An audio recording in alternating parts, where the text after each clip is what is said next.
to come out successful with possession. Freuler! Magnificent goal from Remo Freuler.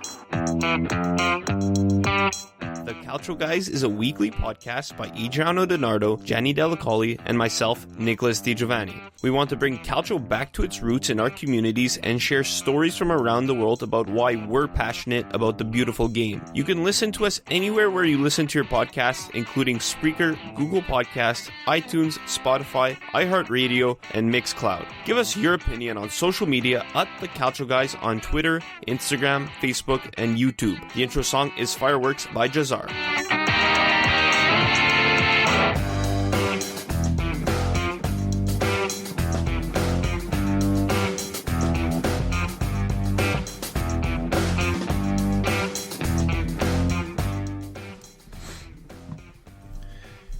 Not much Calcio happening this week, but guaranteed that there is the Calcio Guys with Adriano DiNardo. I'm Nicholas Di Giovanni. So, unfortunate scenario in Italy with the coronavirus spreading in the northern Italy, and we had 4 games canceled this week, and there's been, all the games, still up in the air for next week.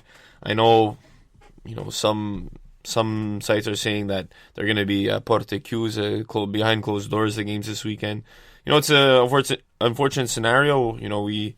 We're keeping the families and the victims of the virus in our thoughts and prayers. But, it's just a scenario with the league, how they don't want people gathering, to obviously prevent the spreading of the disease, and it makes sense. But I think it's whatever decision they're going to come to about the games this weekend, it's damned if you do, damned if you don't. People are going to be arguing it regardless. Yeah, I totally agree. As you said, unfortunate scenario with this whole coronavirus spreading Italy, and it got Italy pretty hard. I think outside of Asia, they're the country that got hit probably the hardest. We had three canceled games, and then morning of, I believe it was the Torino-Parma game that got canceled as well. So, like you said, damned if you do, damned if you don't. It's just that it's unfortunate that it happens now. We got back on track. Everybody had played the same amount of games. Everybody was on the same page to finish off the season, and now we get hit with another unfortunate, event that is going to kind of screw up the Serie A schedule. Who knows now when the Serie A is going to put these games, postpone them to. It's a waiting game. We're going to have to wait and see. But you know what? It could really do some big damage. Not damage, but just screwing up the system. And for us, with the Serie A, it's been so tight. And I think this year is going to be another year where it goes down to the wire. And for Scudetto, for Champions League, Europa League. So it's again unfortunate. And we're going to have to wait and see how this plays out. I don't mind them playing the games behind closed doors. I think that's the obvious solution, because March and April is a packed time, especially for the teams playing in Europe. And then there's the international break at the end of March, and then there's another set of midweek games in April. There's still the Coppa Italia, so it is a busy schedule. It is hard to move a whole match day. I don't mind playing behind closed doors. It's just, it sucks that it happens the weekend of the Derby d'Italia, and a potential Scudetto deciding match is going to be played behind closed doors between Juve and Inter. Juve does not get that home field advantage. Whatever, safety first. But I saw, I think it was Liauto Goal posted that Conte is going to be happy because he's not going to get booed by the home crowd now. I think maybe Conte is behind all this whole mess. No, jokes aside, but listen. Any game, behind closed doors, it's not the same atmosphere. You put the Derby behind closed doors, it's definitely the level is just decreased by a little bit, and like you said, it's unfortunate for Juve, but listen, these are two great teams fighting for the biggest prize in Italy, and I think it'll all be played on the pitch. I think, like you said, the logical choices and the logical routes to avoid contact and contamination is behind closed doors. So listen, I think the Serie A doesn't have many options for what they can do. We can wait and wait and wait, but who knows when this is going to go away? Who knows when this is going to, subside, if it will subside. So I think closed doors is probably the best bet going forward. I think Milan Genoa point out to San Siro that's going to be behind closed doors as well. So and it's unfortunate because we have so many teams from the north of Italy that and this is where the virus is being spread. So it's affecting a lot of people. A lot of things in Serie A, and I just hope for the best going forward. So Serie A this past weekend, like I said, 4 games were cancelled, so there were still 6 games, and we saw these goals. Quadrado. Ronaldo! Cristiano Ronaldo on his 1,000th professional appearance gets the opening goal, and he scores for the 11th Serie A match in a row. And Milinkovic-Savic looks to do it even more so. Now Immobile. He finds the back of the good net. 27 goals this season, and with that, Lazio go past last season's total. So, before we get into Serie A, by the way, Atalanta, Champions League last week, we're going to leave that all till later. Exciting guest. We have Dan from Atalanta Club Las Vegas and the Atalanta Now podcast. Yep. So, our first Atalanta guest, actually. Can't wait. I'm pretty excited. We were supposed to get another of the Atalanta Now podcast members, Nigel, last UK, year. yeah. But things didn't work out. Yeah, that was when... Yeah, he was in Rome. He was in Rome for the Coppa Italia final. We wanted to get in touch with him, and he was just too busy to... He was in Rome, and enjoying that beautiful city. He was just too busy, so we're going to get Dan all the way from Las Vegas. I think that's the furthest west we're getting a guest from. But, okay, so Ronaldo scores 11th game in a row. No surprise, he ties Batistuta and Quagliarella's record. Ronaldo at 35, he did it. Quagliarella at 35 also, so we mentioned that before. And Immobile, 27 goals. I almost had to sneeze there. This guy, I was waiting for what was coming next, and this guy was, giving me facial expressions of confusion. So, continuing on. Immobile, 27 goals. Yeah, 27. Ronaldo, 21. Ronaldo, 21. And, obviously, everyone's going to talk about Immobile. He has the chance to break Higuain's record. I don't think that's going to be a problem. I still think Immobile could hit 40. That's going to be really tough, though. 13 goals. He has to score 13 goals for that in the next 20... Well, there's 12 matches left? 13 matches. There's 13 matches left. So he has to score 13 goals in 13 matches to get to... possible. To get to 40. And... I wouldn't be surprised if Ronaldo could also break Higuain's record and still finish second in the Capocannoniere race. He too would need 15 and 13, which is going to be very hard, but it's also Cristiano Ronaldo. Listen, going into the this season and just the way Immobile was started and has progressed throughout the season, he's been kind of the front runner almost from the get-go, scoring all kinds of goals, having the season of his life, which we love to see, especially being the Italian striker that he is. Ronaldo, like many players have, age like fine wine. 35 years young. I guess Ronaldo just doesn't age. He continues to score. He's been a present figure for Juventus pretty much from the moment he got to Torino. So is it a bit of a stretch? I don't think he'll pass Immobile. Will he maybe break the record as well? Listen, anything is possible. I'm implying he's going to break the record, but not pass Immobile. Yeah, exactly. No, I'm just putting it out there. Will he pass Immobile? No, I don't believe so. Will he get the record as well? Listen, it's possible. These guys can score 1, 2, even 3 goals a game on any given match day. So, listen, I think it's possible. I think it would be a first, and it would be definitely a sight to see for Serie A fans across the world. And so, Juve came out with a new front three: Dybala, Ronaldo, Quadrado against Spal, and it's very different from the front three they had most of the season, especially since Quadrado has been moved up the pitch with Danilo coming back. But Dybala, considered on the left, or rather considered kind of striker but Ronaldo is on the left. But we know in reality that those two guys have the freedom to do whatever they want.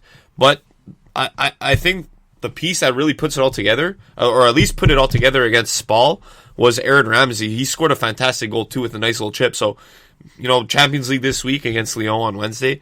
I think earlier in the season, what was it that they were calling Higuain, Ronaldo, and Dybala? Higualdo or something? Higualdo, yes. Higualdo or something? Yeah. I even have a Gazzetta dello Sport copy from when we were in Italy, where they called it the trident that's gonna.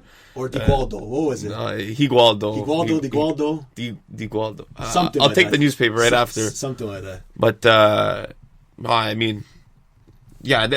The Gazzetta was saying that trident was going to dominate Europe, but now with Cuadrado, I mean, at least it's something new for Juve. It is something new. I think, like you said, Cuadrado has kind of been kind of a jack of all trades since being at Juventus. He's playing up the pitch, playing in the defense as a right back. So I think it is important that he's getting in there and he's making a presence known in the offensive game. I know they have the luxury of moving wherever they want. I still think Ronaldo up there, that as that number 9, in front of goal, is where he's most deadly. Yes, he still has the moves, still has a bit of the pace coming down the left hand side. But personally, I think in the middle of the park, that's where he flourishes the best. And he's lethal in the box. He can score with, both feet, aerial duels as well. So to see him on the left-hand side still, it is what it is. But I think with, Dybala, now Ramsey, kind of coming in like that trequartista, coming from the midfield, roaming around, behind the strikers or behind the attackers with that free range, I think is also important. So I think if they can incorporate everybody, which so far so good, I think they can do obviously a lot of great things. And listen, Champions League comes against not the toughest of opponents in Lyon, but no pushover team as well. I think we all predict that they'll get past them. But this tandem is going to have to stay strong, especially if they get further on in the Champions League. Brescia Napoli. Napoli won with this goal. Look at the space here for Fabian Ruiz. Wonderful. Absolutely wonderful. Scored a similar goal against Inter a couple weeks ago in the... Was that the goal in the Coppa Italia? Yeah, the one that. I mean, no surprise for Napoli beating Brescia, but they need to come back. Chancellor scored, and then Insigne scored on the penalty, and then Ruiz scored that goal. But I mean, they're playing Barcelona tomorrow. That's going to be a hell of a matchup. Messi just scored 4 on the weekend. Napoli's Twitter account quoted Barca's tweet that after Messi scored 4 and said, "Ah shit." They used those exact words. They just said, "Ah shit." It's going to be tough, but. I think in any sport, when it comes to the playoffs or like knockout games like the Champions League, when you're playing with momentum, when you're playing with confidence, it certainly could help you. And on the other hand, Barca, we mentioned before, they're not having the most fantastic season. They just won 5-0 on the weekend. But Napoli, they know this is still a team they could beat. It is. I mean, listen, for the game over the weekend against Brescia, going down, I think it takes a lot of character for coming back in any game, no matter the opponent. Napoli showed that. Insigne stepping up to the plate on the penalty shot. And Ruiz, I think, just fantastic. He's been kind of that guy that's been a bit under the radar for Napoli, and hopefully, he can flourish and come out of his own, from now until the end of the season. But against Barcelona, listen, like when we spoke about Atalanta in the Champions League, backs against the wall, nothing to really lose. Napoli, unfortunately, they got a tough opponent in this round. But listen, you go there, especially at home. I think is an added bonus. Obviously, Barcelona, it's Barcelona, call it as you will, but I think if this team can come together and with this good run of form that they've had, I think they've had like 4 picked up, I think, maximum points in 4 out of the last 5 games in Serie A. So it's a big momentum boost to get a win before the the Champions League. And listen, I think they go out there with nothing to lose, they have another another chance in the return leg, and just lay it out all on the line. And I think Gattuso hopefully can get the most out of his players, which we know he can do. So I think everybody will be on board come tomorrow. Barca, by the way, they've won their last 4 in La Liga. They lost to Atletico Bilbao in the Copa del Rey, and they play Real Madrid on the weekend, El Clasico. Okay, Milan. Yeah.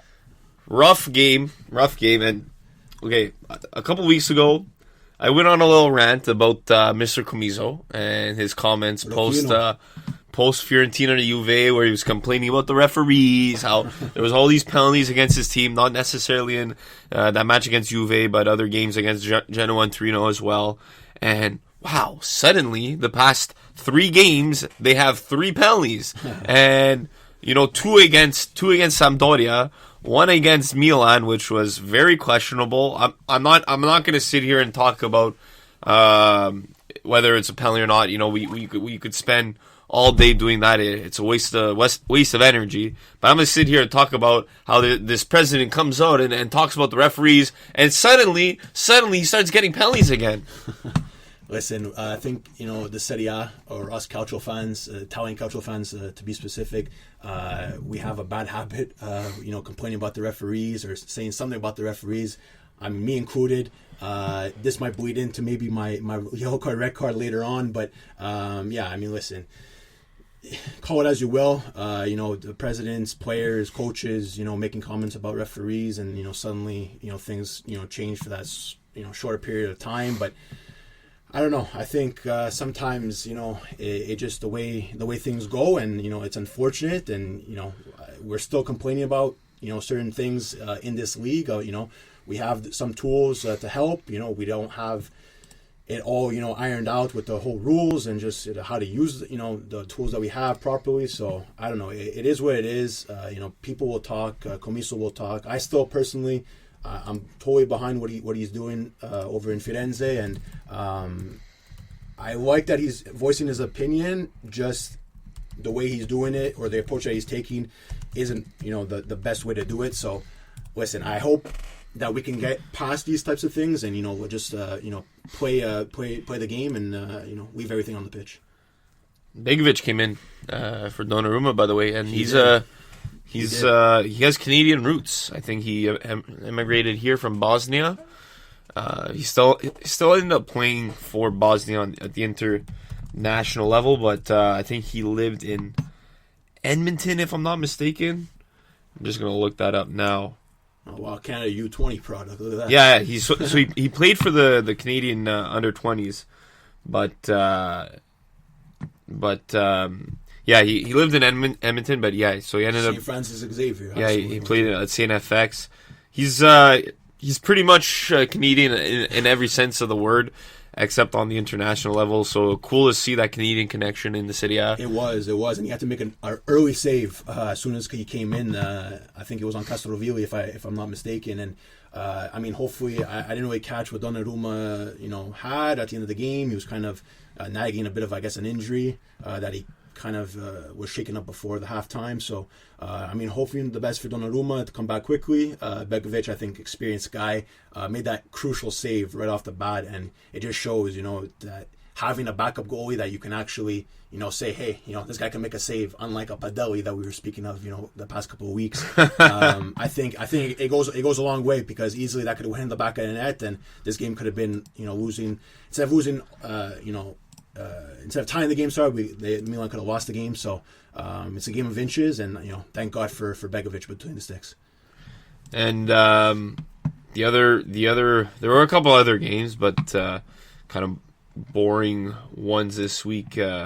Bologna Udinese, or was it Udinese? Bologna did 1-1. Well, at the death they tied it. I think it was Palacio. At the death, that's a game where I thought Bologna would pick up maximum points, especially at home. But they had to leave it late in that game. I think the good game, a dominating game. I don't know if we're going to move into it, but Roma.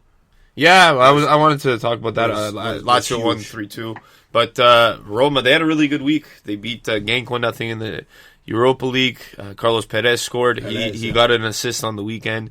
Mkhitaryan got a goal and an assist on the weekend, 4-0. And last week when we did our predictions, me, you, and Nando, we all predicted Lecce to win, which, looking back, maybe it seems a bit dumb, but considering how both teams came in, like Lecce won 3 in a row and Roma lost 3 in a row. It is what it is. The Serie A, we say it week in, week out on this podcast, and just in general, just between ourselves, there's no easy games. These smaller teams, they come out to play against, the bigger opposition. And Lecce wasn't the Lecce of the past, couple of weeks over this weekend. So, kudos, to Roma at home, capitalizing, finally getting, maximum points after, I believe it was 4 or 5 games, if not more. Without a win, dominating performance too. It wasn't just a 1-0, pass by. It was a dominating 4-0 victory at home, as I said, against, as we said last week, a good Lecce team. So it's improving, and hopefully Roma fans could kind of breathe a bit of sigh of relief and kind of move forward, turn the page, because it's not going to get easier. They're still in obviously the race for Europa League. Maybe even Champions League if they can really get everything right, and maybe Atalanta slips up there. But it's going to be a long road, and hopefully they can continue on this good path. Dzeko waiting for runners to go beyond him, one of whom is Henrik Mkhitaryan, who makes it 2. An assist for the first goal, and he's on target for the second. Carlos Perez releasing Dzeko, and this is Carlos Perez again. Kolarov, Roma have number 4. Okay, so I want to get Dan Pezzotta on in a couple of minutes, so let's do our yellow card, red card, and MVP. Let's start with MVP, kind of since we were talking about them. You know what? You go first because I'm still undecided. So I'm going to all dependent on who you choose. Okay. Well, we spoke briefly about him before, and the team obviously having a lot of character to come back. I'm going to have to give my MVP of the week this week. And just generally, in these past couple of games to Fabian Ruiz. I think since he's came to Napoli, he's kind of been a bright spot. He kind of dipped off a bit, and now hopefully coming back into his own, to finish off this season and hopefully in the Champions League. He's a great, smart, brilliant player, I think, in the midfield that can really, prove a lot for this Napoli side, and a player that hopefully they can build on for the future. He's a young Spaniard. He's already playing internationally for his nation. Getting obviously the big goal, the winner on the weekend, and obviously the big goal against Inter in the Coppa Italia. There's not enough good things to say about Fabian Ruiz, and for me this week, definitely MVP for him. You couldn't have chosen one of the guys I was thinking about. I have 3 different names here. You couldn't have chosen one of those. I wanted you to make your decision. You have 3. Okay. I have 3. Okay, break it down. I wrote Aaron Ramsey, Carlos Perez, and Henrik Mkhitaryan. I'm gonna go with Carlos Perez because he was good over 2 games, and just because I just mentioned him. He's a player who came in. He's looked good since he came into Roma. I mean, he's basically a substitute or a replacement to Zaniolo right now, but I think if he plays well enough, I think they bought him permanently or loan. It might be a loan from the Spanish side that he came from, but he's finally getting an opportunity, so it's good. So if he plays well enough, he could be a player that Roma would want next year. So that's my MVP of the week, Carlos Perez. Yellow card, red card. I'm gonna take it away with the yellow card. I'm giving the yellow card to myself.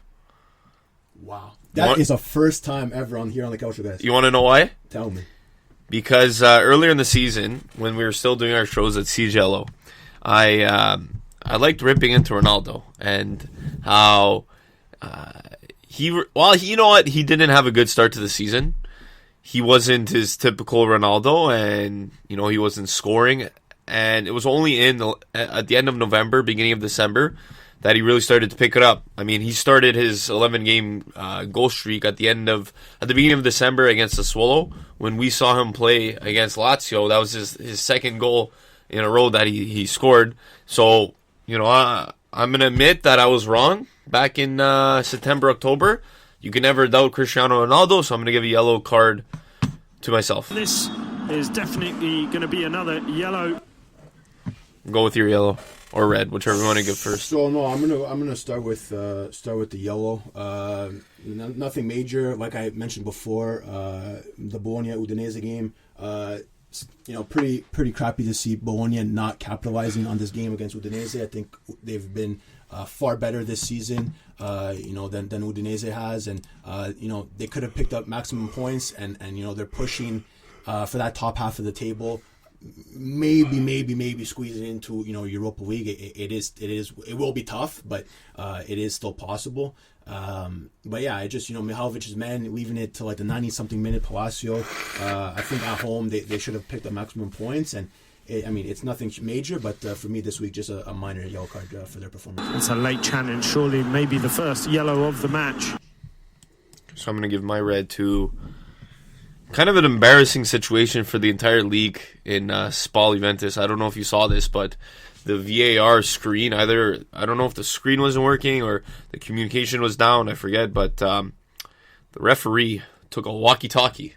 He took a walkie-talkie to talk to the VAR official. And, Spal ended up getting a penalty from it.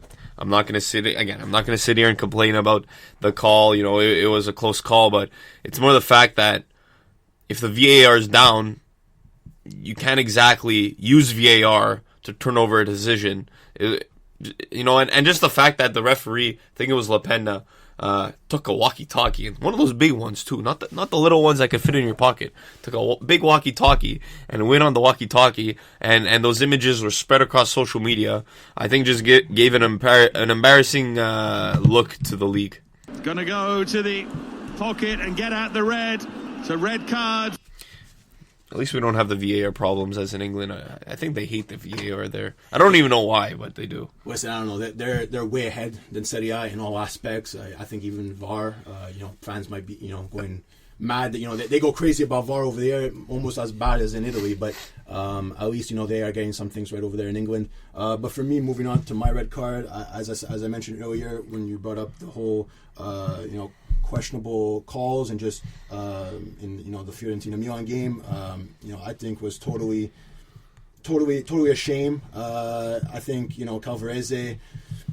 Listen, call it as you will. They use VAR still for the incident at the end of the game. They took away obviously the Ibrahimovic goal as well, which I'll stand by. I don't think was a handball personally.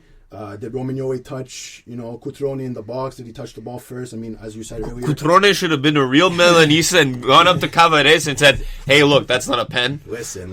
You whatever team you suit up for, that's the team you're playing for and you die for. But no, listen, we can talk for days, as you said, about at the end of the game there with the touching the ball or not. But for me, there's the embarrassment of going to VAR for the Ibrahimovic goal that was taken away. I don't think should have been. There was all kinds of drama with that. Fiorentina goes down to 10 men. Dalberg getting sent off in the game 2, which I don't know. It was just a flurry of mistakes, I think, for Calvarese this game. And I hate to bring it up, and we hate to blame the referees or what have you. But when they're in the wrong, I think it should be brought up. And for me this week, definitely a red card, for Calvarese and just the flurry of errors that were brought up in that game. This is going to be a red card, and is that going to change the course of the game? Before we get to Dan from Atalanta Club Las Vegas, I wanted to talk about this a couple weeks ago, but the Serie A was thinking about having coaches challenge for VAR reviews. I like the idea in essence, but it's kind of useless just because the VAR looks at every single play. So what's it going to change? The referee's going to tell the coach is going to tell the referee, "Oh, go look at the screen." Okay, you're just going to go look at the screen. It's not going to change anything. It's just maybe to make coaches seem happier. I don't know.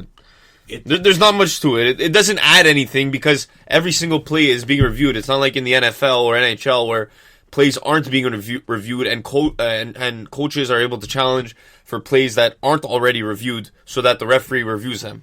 Yeah, so we're so accustomed to the North American game, obviously the North American ways of review and stuff like that, and coaches do have challenges in the NFL, NHL, stuff like that. I believe even MLB. Yeah. I think so as well. So we have that that sense of like what it means to have challenges and in review. Will it change anything for the Serie A and with the whole VAR? Listen, they can't even get the VAR right to begin with, or they do go and they check and the results are still happening. There's calls that should have been called a penalty or shouldn't have been called a penalty, and they go to VAR and they still make the decision there. Like you said, I think it's going to maybe, I don't know, bring more awareness to certain situations that aren't reviewed, but at the same time, the mistakes or the willingness to go to the VAR screen at least, usually is there. So I don't think it'll change much either. I think it would help. What I do like is maybe the VAR team not being at the stadium, maybe being, they were mentioning also being at Coverciano or something like that. Oh, yeah. I had heard that as well. I've mentioned this before. The biggest thing they need to do is transparency, and just either release a statement after the game, have a Twitter account set up. In at this moment of this game, the handball was called because of this. That's another thing. The handball issue in Italy is ridiculous. If you just explain yourself after every single incident, people are going to be more understanding, and there's more room for consistency. I just think the meeting with Rizzoli that they have with the captains, the coaches, and everything like that.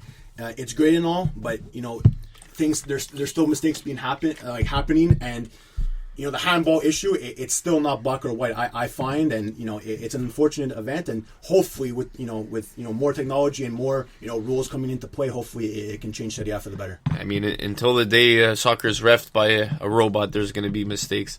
But anyways, we're going to be back in about. We'll be back soon with Dan from Atalanta Club Las Vegas to talk about La Dea's magical night at the San Siro.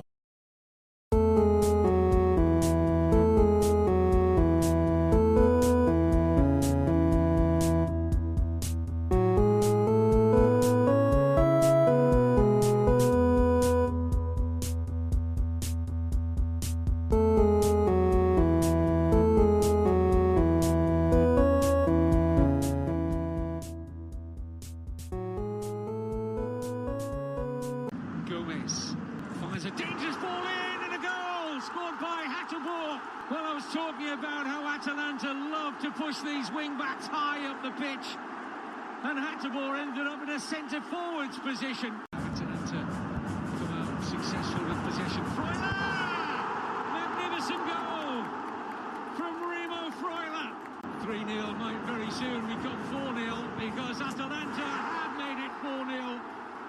Hans Hatterborn gets his second goal of the night. And they are in dreamland here in their debut Champions League season. Look at those fans. Is this really happening? You better believe it. Atalanta 4, Valencia 0. Look at the space here for Fabian. Is it really happening? That was a mistake, by the way. Is it really happening for Atalanta fans, as that commentator said? It really is. They're 90 minutes away from advancing to the Champions League quarterfinals. And joining us now, all the way from Las Vegas, is Dan Pezzotta from the Las Vegas Atalanta supporters group. Dan, how are you feeling? Oh, feeling good, you guys. Yeah, it feels like Wednesday is so long ago, but oh man, we got this whole nother leg to come, so I'm not counting my chickens before we hatch yet. What a boy, Dan. Yeah, and I mean, just watching the game, what was your reaction?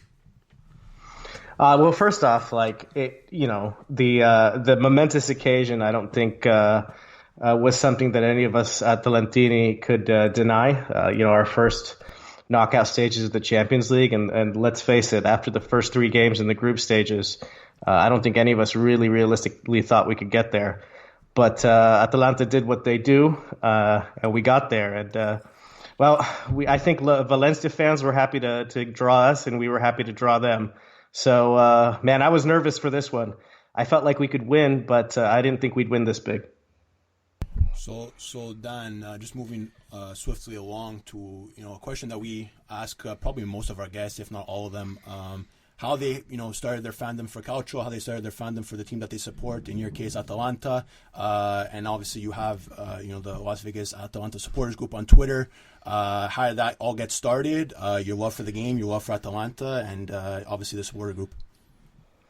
Well, I was born into Atalanta. I am the son of a Bergamasco man. Pezzotta is the last name that you're pretty much only going to see in the Valseriana region of Bergamo.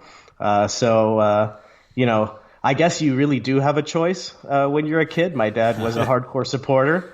I got parts of my family that are Milanisti, but my dad wasn't one of them. And so from the very beginning, I was always an Atalanta supporter.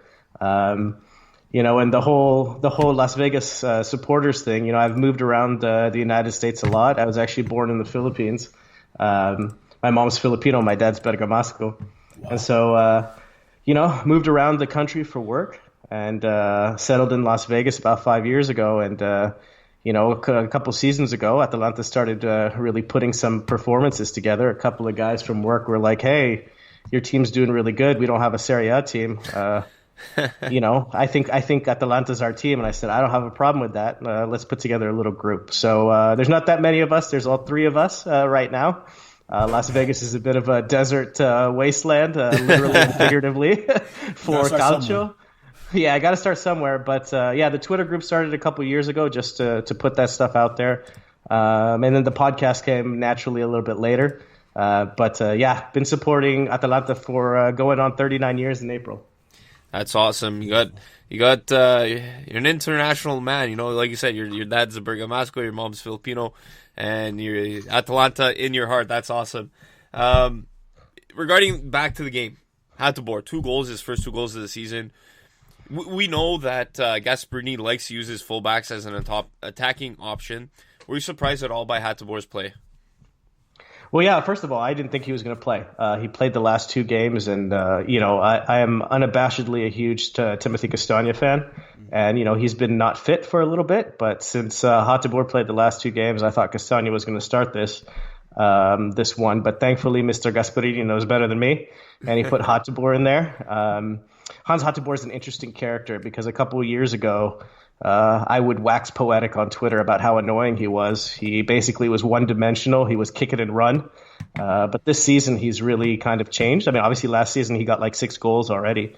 But his crossing game has been better. And, man, those runs at the back post between him and Robin Gosens, it's safe to say we have 2 of the best wingbacks in Italy, that's for sure. I totally agree. I mean, I think, like you said, we're big Castagna fans over here as well. But no, honestly, I think for Hateboer, it's huge, especially, coming in there in the Champions League, the biggest stage in Europe. So honestly, hats off to him.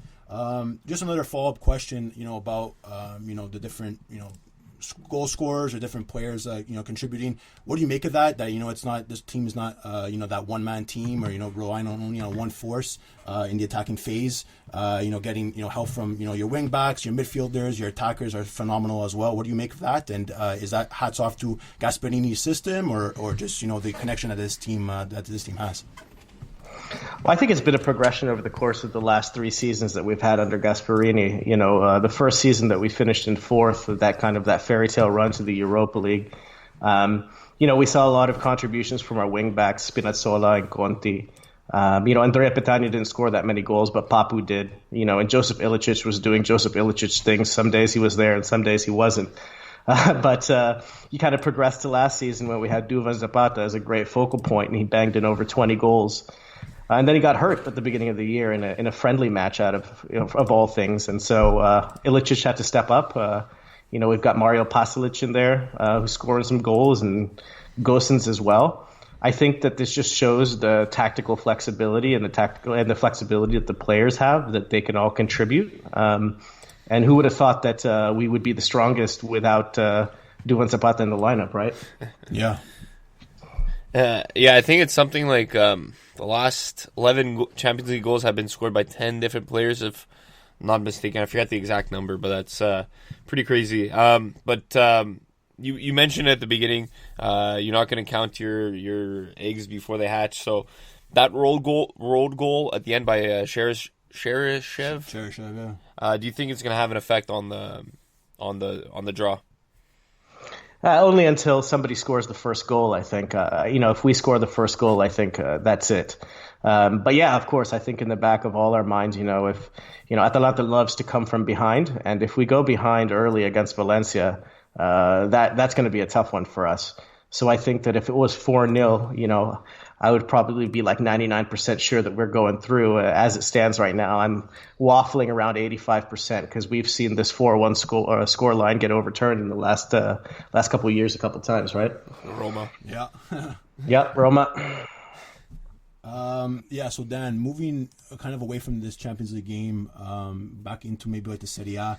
Obviously now Atalanta has kind of made a bit of a name for themselves in that top, the top four, getting into Champions League.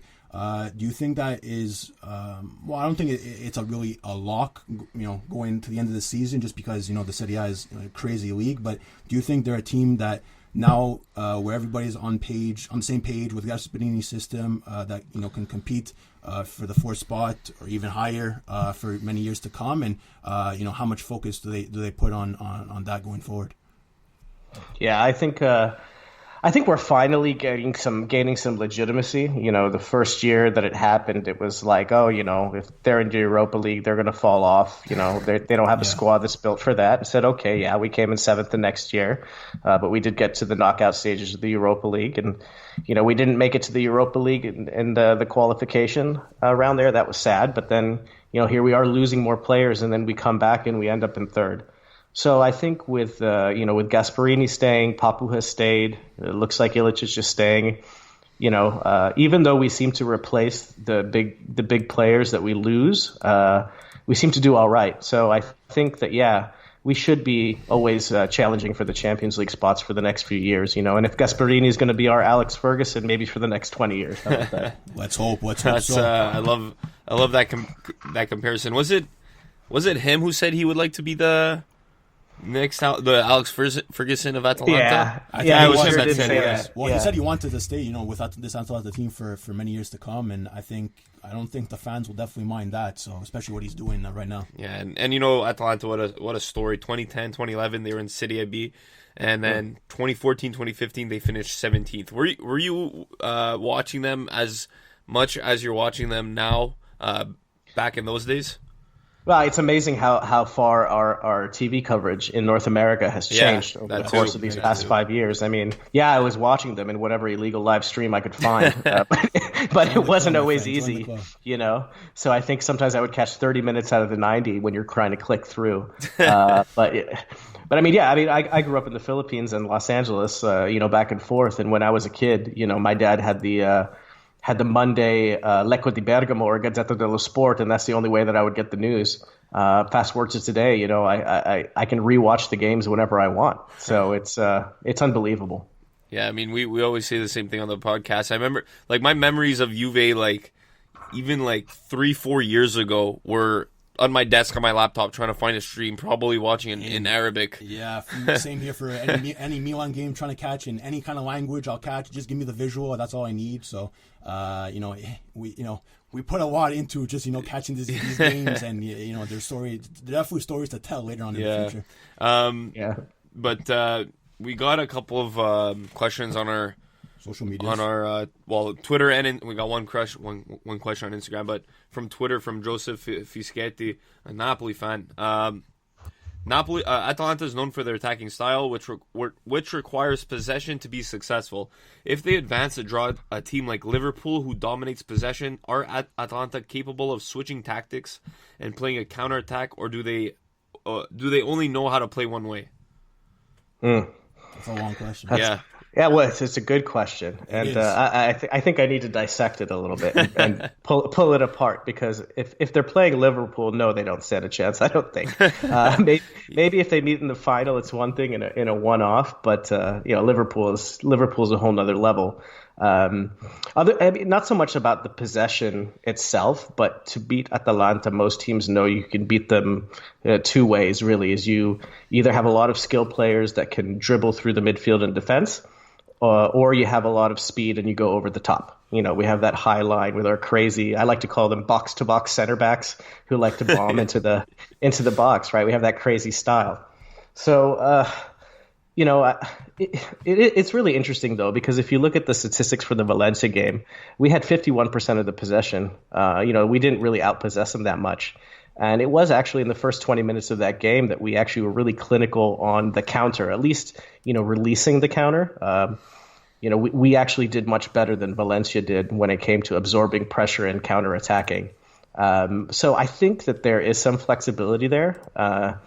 In a game like against a Liverpool, against a Man City, or any team like that can hit us both ways, yeah, it's going to be tough. But, you never know, and we'll see. Football's a crazy game, and Atalanta's one of the craziest teams. And Liverpool still has to beat Atletico, by the way. No guarantee that they're through. They lost 1-0 in the first leg. That is true. So just another follow-up question by Joe Fischetti. If Atalanta advance, what we obviously mentioned, if they face Liverpool and that type of style, but can they hang with Europe's superpowers in the quarterfinals? Who knows who they'll get as in the draw, but can this team, under this run of form that they've been going on, can they continue that on with superpowers in Europe? Yeah, I think so. And the reason why I think so is really just because of the flexibility and the squad depth that I think that we have now. And I think, in the first three games of the group stages, we got destroyed, by Dinamo and by Manchester City, and then we lost that heartbreaker to Shakhtar Donetsk. And a lot of people's questions can Gasparini's all-out attack system work in the Champions League? Does he have to tweak anything from Serie A? And clearly he did, and I was actually trying to think, what did he actually change? I was pausing situations in games and being like, what is different? The only thing that I really saw, to be honest with you guys, is that especially when we take corner kicks or when we take set pieces from deep in the opponent's zone, we just have more guys back. I think when we lost on that counter in extra time against Shakhtar, Gasparini learned that we can go all out attack, but maybe have a few more guys behind the ball, because Palomino on his horse going back there, he might get there, but he also might give the ball away. So we never know. Very true. Very, very, very true. So just another question that it kind of affected obviously Atalanta this weekend, and just the Serie A in general, especially in the north of Italy. We spoke a bit about it before we had you on so far on the podcast, but we just want to maybe hear your thoughts and maybe what your takeaways are. Obviously there's the big coronavirus outbreak that's been hitting Italy hard, especially the north of Italy, obviously where Atalanta is. So we got a question on our Instagram by Roma English. How would you handle all the coronavirus problems? Would you play behind closed doors until this situation is better? What do you make of that? And is that the only option that maybe Serie A has? Yeah, I mean it's really, really hard to look at this. Clearly, I'm not a doctor, but same here. and I'm no politician or anybody who makes public policy or understands these things. I'm a Serie A fan, and I think we can all understand that some of these games were canceled. I think from what the sources that we know, it makes sense that when you get a bunch of people together in a space and somebody's infected, more people can get infected. Yeah. I think over here in North America for us, I know we had our mad cow and we had our swine flu and all that kind of stuff, but I still feel like for us, it feels like a world away. For us, behind closed doors, maybe that's the right thing to do. I don't know. I think that it'll probably give the away teams a little bit more of an advantage. But Serie A should probably play on, and maybe that's the only solution. I'm not sure. I was interested to think what you guys thought, though. We pretty much said the same thing at this point. It's almost the only option. Yeah, it's the only option. It sucks. It sucks because there's one of the bigger derbies coming up, and this week, I mean, there's some decent games. Well, so far, what are they doing? They're playing the Derby Italia behind closed doors. Milan, Genoa behind closed doors. Yeah, the northern games. Yeah, Inter and Ludogorets in Europa League is supposed to be behind closed doors as well. So in the Europa League. It's the only logical option that they have, like you said, Dan. Can't If there's a virus and you have a bunch of people in the same area, then everybody's gonna get affected. So I think it's the only protocol that they can really go with here. If Ronaldo sets the record for most goals in in a Serie A or consecutive goals he's going to do his C in a empty stadium. That'll be interesting to see. Yeah, you'll be saying it by here in Montreal. But Dan, just outside Atalanta this season, I mean, you sound like a guy. Also, you I'm guessing you watch, or at least you follow the rest of the Serie A as well. Of course, yeah. So, is there any teams that really surprised you this year? Obviously, we've had a really tight Scudetto race. Are you surprised at all by that, especially the teams that are joining Juve? No, I think obviously Inter was a team that we felt like could challenge Juventus, and I felt that with Sarri coming in at Juve, it would probably take some time. So they probably wouldn't be dominating the league. Then that's from an Atalantino, not a Juventino. So I don't know if that's a better, more objective look or not. I'm not sure. Lazio, of course, has been a surprise, and so it's they came in 7th or 8th last year, and I think 8th. It was 8th. And, they beat us in the Coppa Italia final. We're not going to talk about that handball that wasn't called by VAR, but whatever. Fair play to them.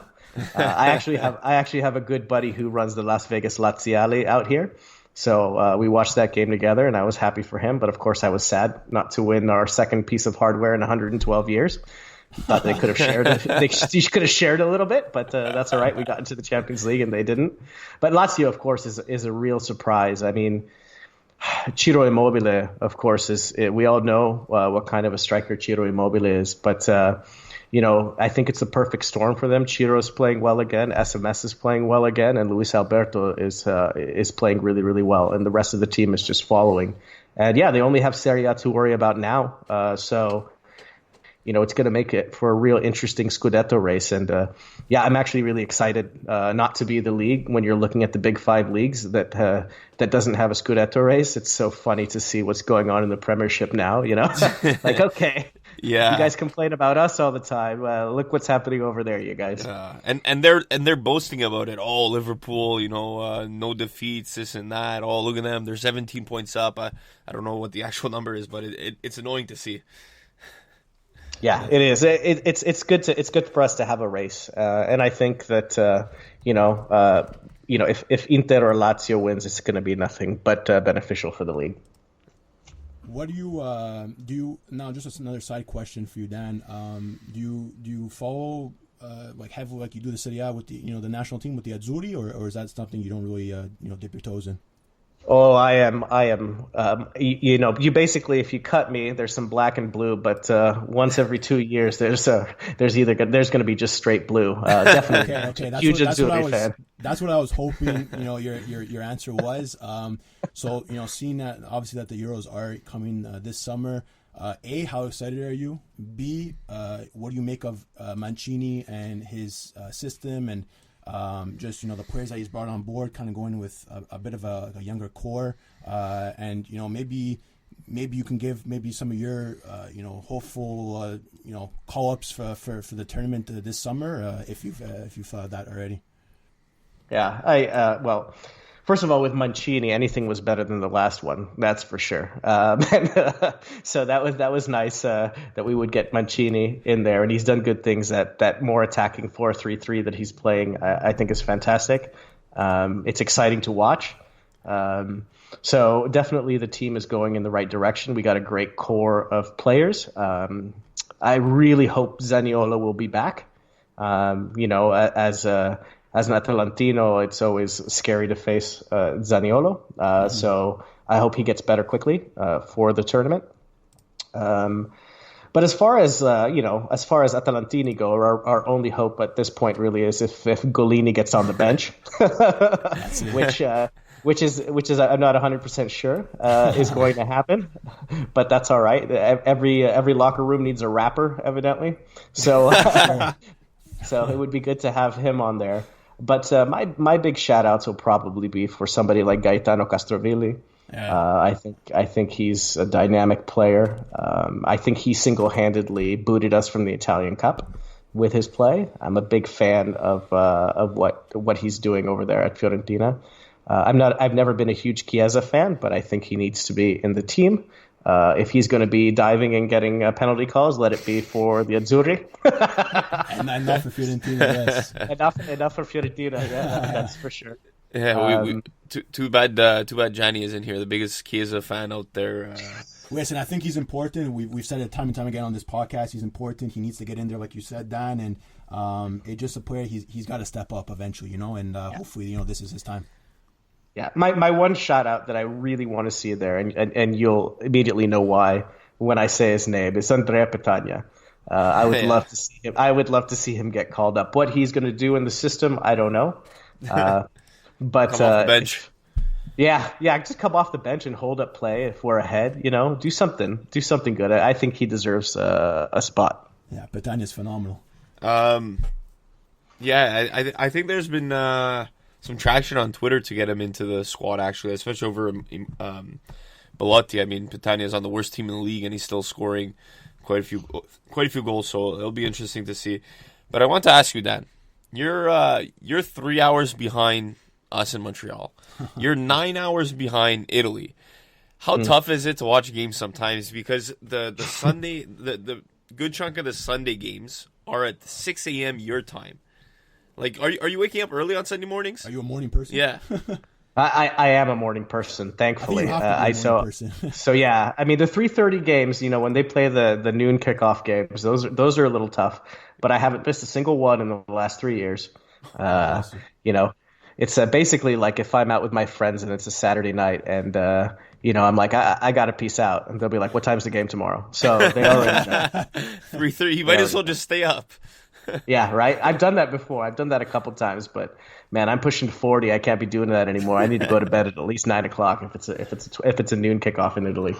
And then the last game, like on a Sunday, like it starts at 11:45 your time, right? Mm-hmm. So yeah, it starts at 11. So the games are pretty much finished by 1 o'clock. So you have all of the rest of the Sunday afternoon to enjoy life, huh? Yeah, well, I'm telling you, sometimes, what I'm lucky enough to make my work schedule, and I do work retail, but since I make my own schedule, I make my schedule a month in advance, and I have Atalanta's schedule, and then I put vacation days in, and my boss is like, "Is there a big game on Wednesday? Is that why you put in vacation time?" I was like, "Yeah, absolutely." Why does that sound so familiar back here in Montreal? I don't know, man. That sounds so familiar. But the struggles. The struggle is real. But Dan, just before we let you go, obviously you've been an Atalanta fan for quite some time. Have you ever actually been to a game in Italy? Yeah. So 1982, I was 1 year old. So so that was actually the last time I'd been at the game. The problem was when we used to travel to visit my family in Italy, it was always during the summer. And so there was never any games. So that was always a bummer. I've caught a couple of practice matches here and there, and some Primavera games. But the plan is, and hopefully this coronavirus thing clears up, is that for my 39th birthday, I'll be watching Atalanta Brescia from the Gewiss Stadium. Oh, the first time Derby. in 27 years. The Derby, the Lombardia, yeah. That's a big game. The Derby. Yep. Anyways, so thank you so much for joining us here on the Calcio Guys, Dan. Really appreciate it. Really appreciate it. You know your stuff. You know your Atalanta. It was the first time we had an Atalanta guest on. This is our second season doing the podcast. Yeah, we tried to get Nigel last year, but he couldn't do it. But hopefully Atalanta could go deep in the Champions League, and we'll have you on again. Yeah, it sounds good. And so for any of your listeners who do want to hear our Atalanta-specific podcast, you can just check out Atalanta Pod. And thanks so much, guys, for having me on and letting me talk about Atalanta for a few minutes here. Appreciate your time. No problem. No, we appreciate your time. And obviously, follow you. We'll definitely tag you up when we post everything on our end. And to catch all the content that we post, definitely follow at the Calcio Guys, Instagram, Twitter, Facebook as well, to catch this podcast and every other episode that we put out on all your favorite podcasting platforms: Spreaker, iTunes, Spotify, Mixcloud, all the good ones. And we'll catch you guys next week. Thanks for listening. Ciao.